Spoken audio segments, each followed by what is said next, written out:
Most businesses and their initiatives fail. By that same token, most nonprofits and their fundraising initiatives also fail. But you can increase your chance of success by taking one basic, well-known concept and flipping it on its head. Start with the outcome you're trying to achieve and then work your way backwards. In this video, we're going to apply this backwards first to your fundraising events. You're probably wondering what I mean by planning your fundraising event backwards and how this would actually work. Well, I've been recently reading a book by Mike Michalowicz called Profit First, and this applies a work backwards approach to running your business. So in this video, we're going to apply this exact same concept, but adapt it to plan your next fundraising event. And instead of using this framework to maximize profit like it does in the Profit First book, we're going to take this same work backwards concept and apply it to your next fundraising event to maximize the funds raised, to make sure it's a massive success. So let's get into this. Before we get into the tips and steps on how to plan your fundraising event backwards, let's start with the basic concepts of the Profit First method. You're probably familiar with the basic formula that almost everyone uses to calculate profit. At school, if you took a class on business in entry level, this is what they'd put on the whiteboard in the first day.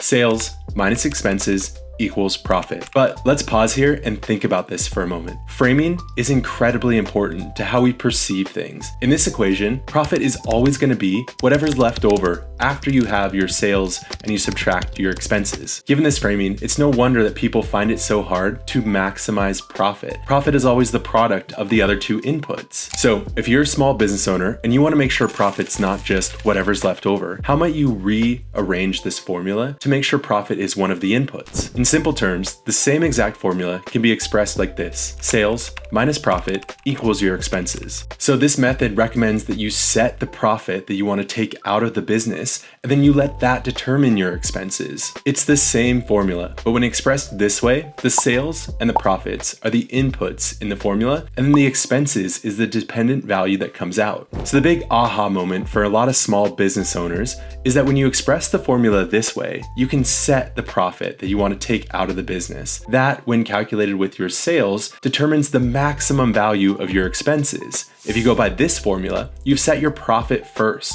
and you're running a more profitable business. Now that you have a better understanding of the Profit First method, we're going to go through 3 steps to apply this to your next fundraising event. Step 1, set the amount that you're going to raise. Now, if you've run an event before, you've probably set a fundraising goal. That's not what this is. Let me be very clear. And again, framing is so important. A fundraising goal is something ambitious that you set and you hope to have left over once you deduct all the expenses from your ticket sales. But that's not what this is. We are setting the amount that we're going to raise, which will then determine the expenses. Yep, at this point, you're probably realizing, oh, that's what he meant by planning the event backwards. We're starting at the end, the amount you raised, and we're setting it. So in this case, the formula looks like this: event revenue, which is typically ticket sales, minus the amount raised equals expenses. Through this example, we're going to assign some values. So step 1, determine the amount we want to raise. That amount is $10,000. So I'm going to plug that in. The next step to filling out this equation is determining your event revenue. To do this, I like to break down each of the different channels that could potentially produce revenue. To come up with this number, I like to do a full breakdown of each channel that might produce revenue. These might include ticket sales, silent auction, sponsorship, merchandise, bar sales, or anything else you're doing to raise money. In this example, we're planning 3 different revenue channels for this fundraising event. Ticket sales, we're selling 125 tickets at $100 each.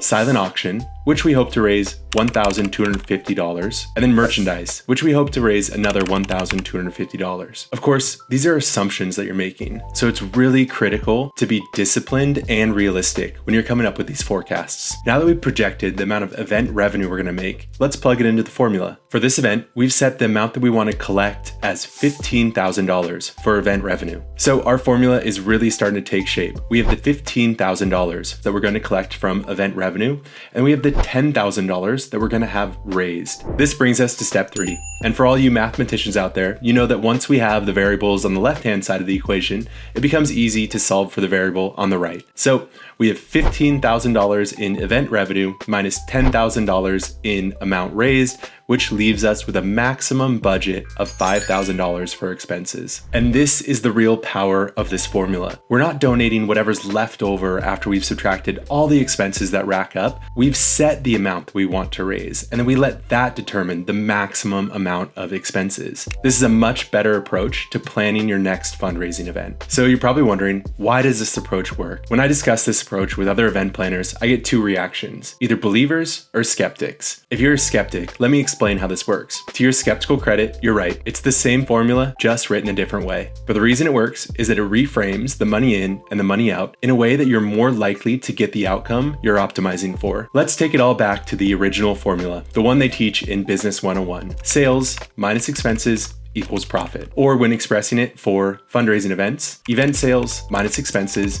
equals amount raised. Now, if you're planning your fundraising event with this old approach, the amount raised will always be what's left over. So when you're planning your event, if you want to increase those expenses, what does it matter? You're going to raise what you raise because that's what's left over after you deduct expenses. If you take this approach, you're much less likely to hit your fundraising goal. So that's why we set the amount we want to raise first, and then we plan backwards from there. If you use this approach, I guarantee you'll have a higher chance of success. That's it for today's video. If you appreciated how I applied a novel business concept to organizations and nonprofit fundraising, give this video a thumbs up. That'll tell me you want similar videos. And of course, follow along, and I'll see you on the next video. Thanks a lot.